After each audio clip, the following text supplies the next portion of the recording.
Hi, hello, welcome to happy home.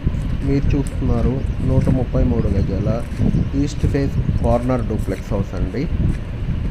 చూడండి ఎలా వచ్చిందో. ఇది అండర్ కన్స్ట్రక్షన్లో ఉంది. ఇది 3 months పడుతుంది హ్యాండ్ ఓవర్ చేయడానికి. సైజెస్ వచ్చి 22.5x50 అండి. 92 lakhs కోట్ చేస్తున్నారు. ప్రైస్ నెగోషియబుల్ ఉంటుంది. మీకు ఇప్పుడు కానీ మీకు నచ్చినట్లయితే మీకు అనుకూలంగా వర్క్ చేసి ఇవ్వబడుతుందండి. చూడండి, రూమ్స్ కూడా చాలా స్పేసెస్గా వచ్చాయి. ఇంకా అండర్ కన్స్ట్రక్షన్లో ఉంది. ఏదన్నా మీకు చేంజెస్ కావాలంటే కూడా చేసిస్తారు. చూడండి, ఇంకా వర్క్